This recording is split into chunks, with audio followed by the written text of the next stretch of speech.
So knowledge is power. So this is a famous phrase, made famous by George Orwell in his book 1984, and that was a very ugly way that phrase was used, because it was about control. It was about how knowledge was used to control the population. So I'm going to change that a little, because I think knowledge is at the roots, or should be at the roots, of everything that we do. Knowledge is the staircase where your intelligence gets out of your brain and into the world.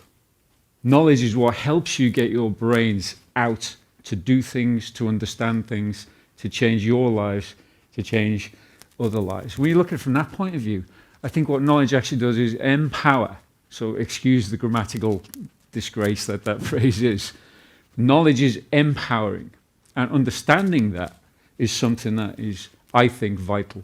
What I'm going to do in the next 16 minutes or so is talk about why the arts are important.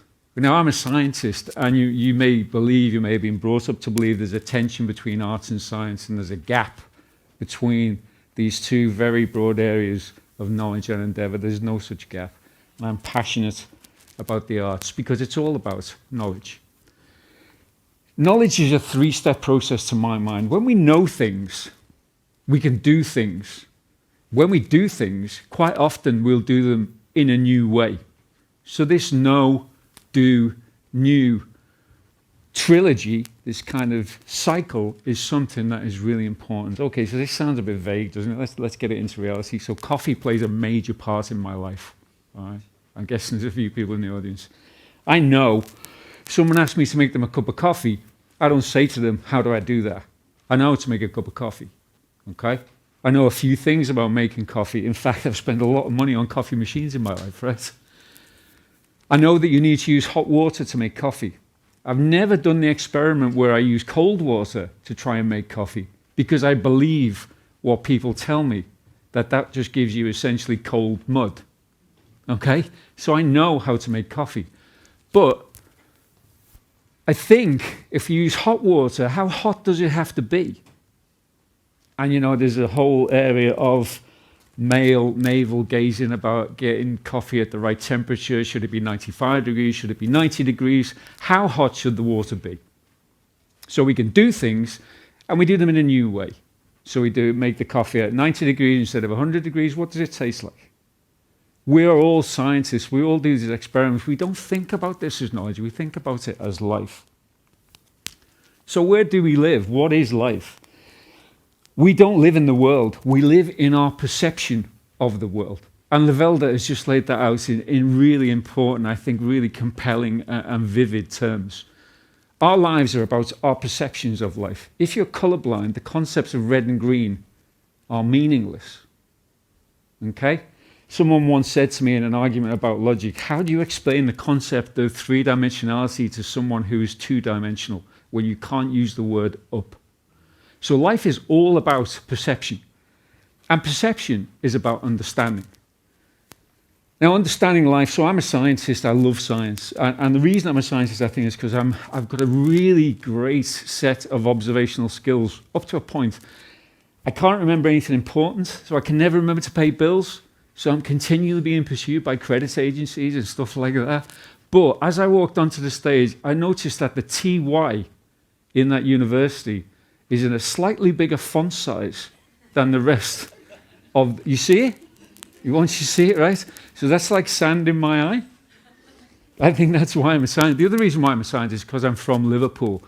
Everyone in Liverpool is curious, or to put another way, nosy. Those of you who don't know that word, if you're not from the UK, nosy is curious about everyone else's life. So my mother wanted to know what was in the handbag of every other woman in the street, basically. So that's curiosity, right? Don't worry, this is science. I'm not going to go too much into detail, except what we're interested in our research is understanding how the brain works. If you look at block D, which is mainly black, they are neurons that don't work. They're dead. And from a point of view of motor neuron disease, that is a real problem. On the left are working neurons. And what we do is make small molecules that enable us to go from dead neurons to living neurons. This is away from medicines because no one knows how this works. So a fundamental knowledge in medicine is something that is vitally important. Okay, so science, I mentioned about knowledge being empowering. Science is about knowledge.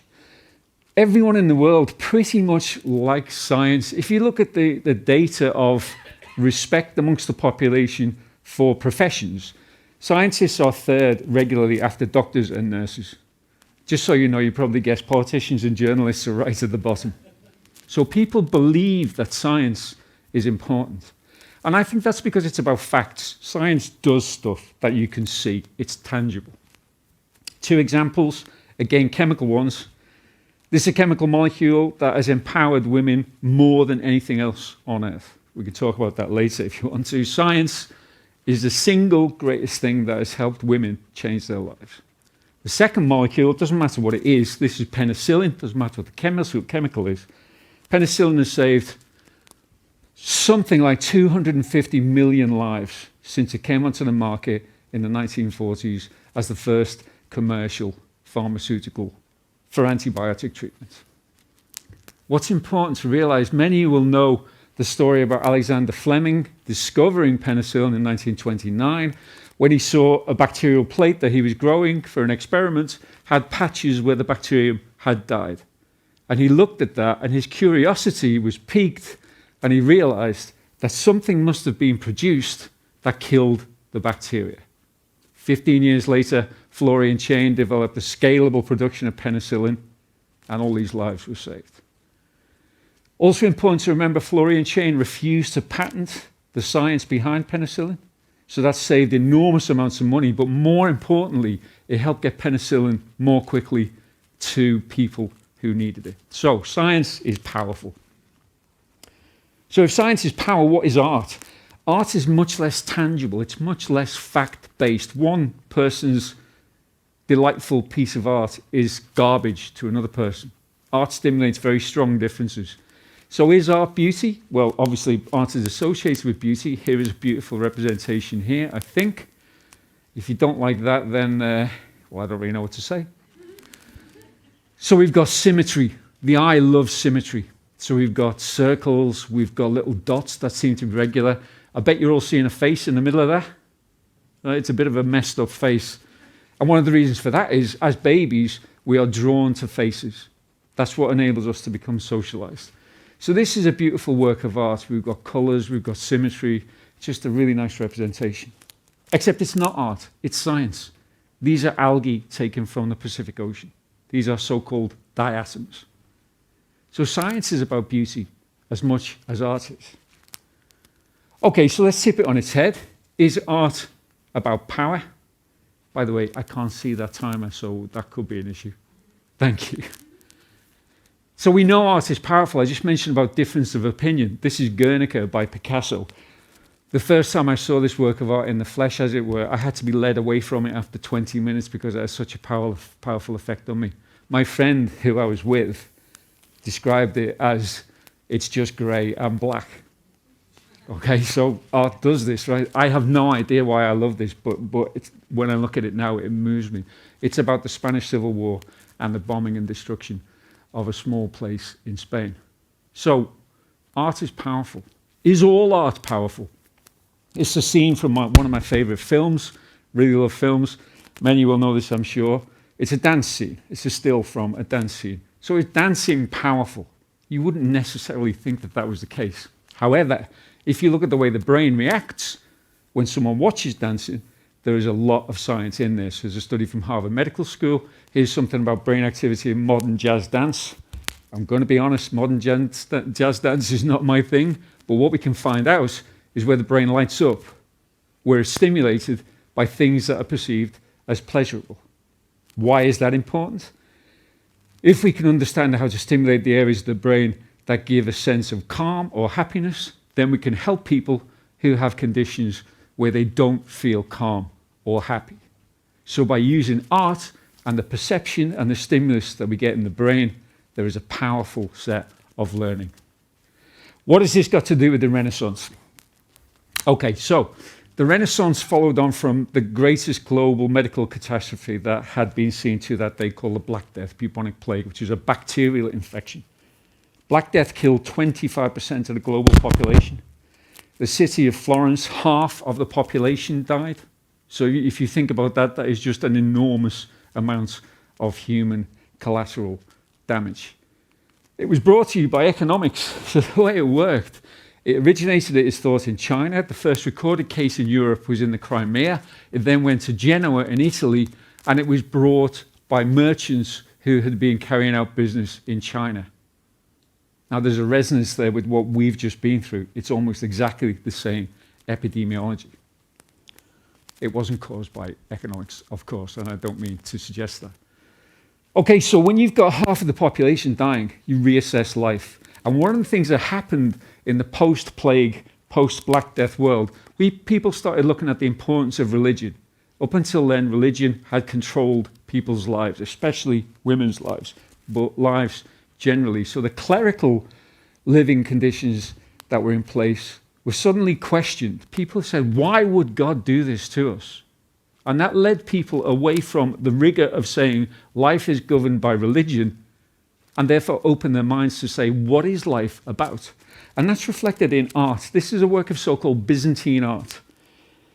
Because of the control of the clerical society and state over what went on in the lives of ordinary citizens, artists were encouraged to be factual. And the factuality was that God was in charge of everything. So it shouldn't be about humans, it should be about God. So here's a picture of the Madonna. The Madonna's got a pretty unusual look on her face there. I don't often look like that myself. Occasionally I look at my kids like that, but generally. So Byzantine art, so-called Byzantine art, and I'm really hoping there's no experts on Byzantine art in the audience, if I can be honest, was about presenting God as the most important thing and people associated with God. After the Black Death and the Renaissance, this is work from Giotto. You can see now this is still clearly iconography, it's a religious painting, but the features are much more humanized. So this is the 13th century. By the 15th century, this is Botticelli, and this is what we would recognize as modern representative art. Obviously, they don't look much like people I know, but I think you can see the progression. Alongside that revolution in art and placing man at the center of life came a revolution in science. Here is a fusion of art and science taken from Leonardo's notebook. Very famous image, I'm sure you've seen that before. This is the little beast responsible for our own medical crisis, which has happened during the last 2 years, 2.5 years. This is the SARS-CoV-2 virus. There is a beauty to it. Obviously, the human capital has been tremendous and awful. There is a beauty to the structure. The red thing is the famous spike protein by which it gains entry to cells and exerts its influence and causes disease.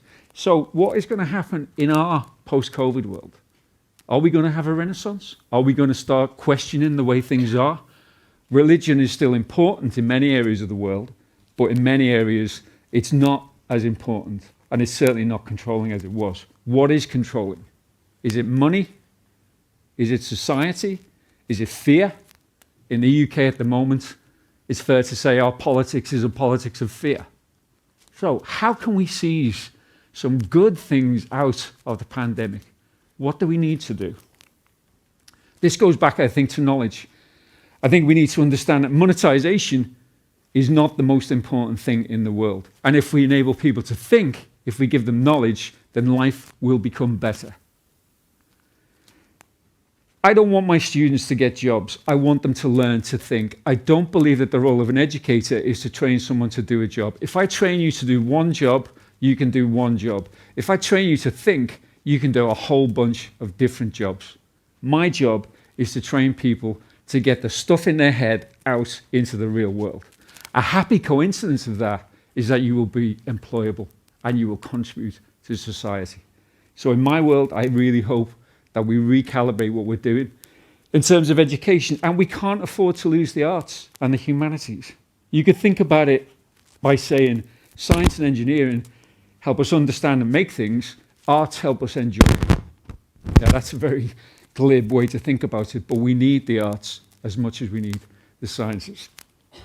The other thing is we don't know what good knowledge is. When we find out a fact, we don't know how useful it's going to be. And so we have to play a long game. We have to say knowledge for itself is important. And I'll finish with an example of that. Yeah, they're peas. At the top, we've got wrinkled peas. The bottom, we've got smooth peas. Not the biggest challenge in the world. You can still eat them. You can still cook them. In the 19th century, an Austrian monk named Gregor Mendel looked at this and was fascinated by it and spends basically his free time working out the reason for it. That was ignored for many years until the 20th century, when it became the foundation for all genetic theory. So all genetic engineering, a lot of modern protein technology, antibody chemotherapeutics go back to what Mendel did, and at the time, nobody thought it was important. And apart from anything else, the first human insulin was produced in the 80s based on Mendel's work. What's life about? It's about education, from the very earliest days to the end days. There are people out there who say that education is a matter of life and death. I really don't like that attitude. I can assure you it's considerably more important than that. Thank you.